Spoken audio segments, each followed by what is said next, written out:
Hi guys, my name's Brad. I've been renovating my garden. Last time we removed the washing line holder. This week I'm going to start to remove all the rocks from the garden because if you remember it was all built up of hardcore rubble and everything else in between. So I've got a rake. I'm going to spend some time picking them out, putting them in a bucket. I've got a place for them to go afterwards as well. And then hopefully next time we can start to get some seed down. I started by raking the area. I wanted to achieve three things here. I wanted to obviously remove all of the rocks and any sort of debris from the top layer. I also wanted to level out the garden, and while I was doing that I wanted to try and mix up some of those different profiles we've got. So you can see here we've got a lot of sand in there, there's a little bit of loamy clay, and yeah, there's a lot of rubble as well. So the idea was to try and do those three things. So I started to knock it about, move it around.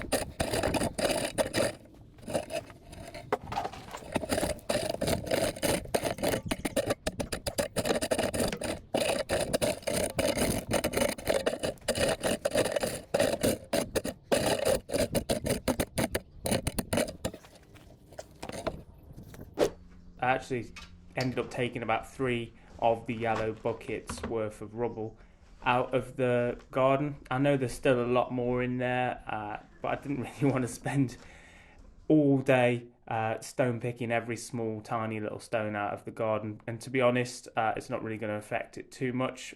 All I really wanted to do is remove the vast majority and any sort of big bits, so I know that it's free of anything like that now.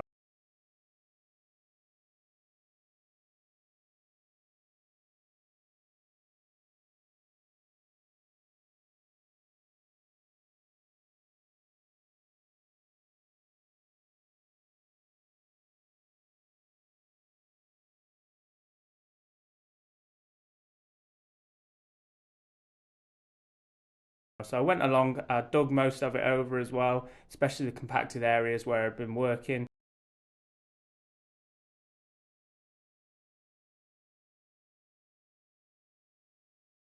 It's quite satisfying watching this time lapse, still removing lots.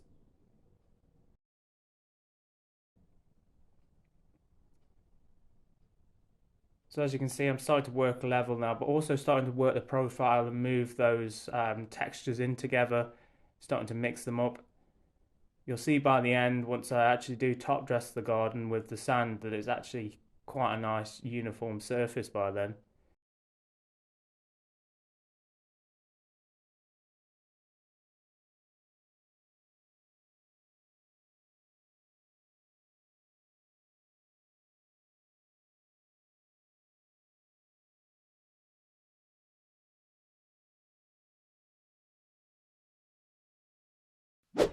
So now I've raked it all level, I went along and compacted it all, so it helped me pick out a few stones as well because they showed themselves on the surface quite well. It was quite difficult to see them when everything was mixed up together and soil was stuck to stone, for example.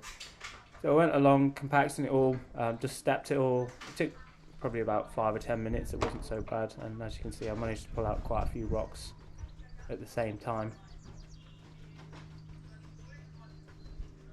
Just that process. It doesn't need to be perfect because the amount of traffic and everything on it, that over the next few minutes while I'm raking and moving materials around and sanding and top dressing, it's not really going to make too much of a difference if I don't get every single perfect piece. So my plan is to put some seed down in the next few days anyway, which I'll be recording as well. So there'll be some work on the surface and I'll be raking it around and moving the last few bits around, and I might even put some more dressing on top of the surface as well, just to ensure that it's nice and even and nice and flat.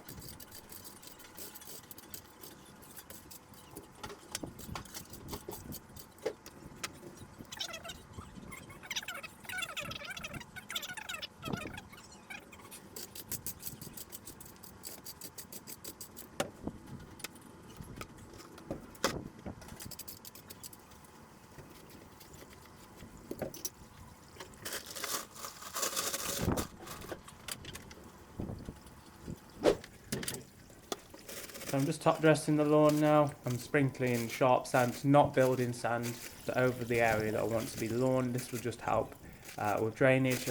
When we aerate, we'll start to mix this into the profile as well. But also this gives us a good bed for when I put the seed down, somewhere for it to settle, somewhere for it to germinate. And then we'll put some dressing on the top of the seed as well. So it should be quite a good lawn when we're finished.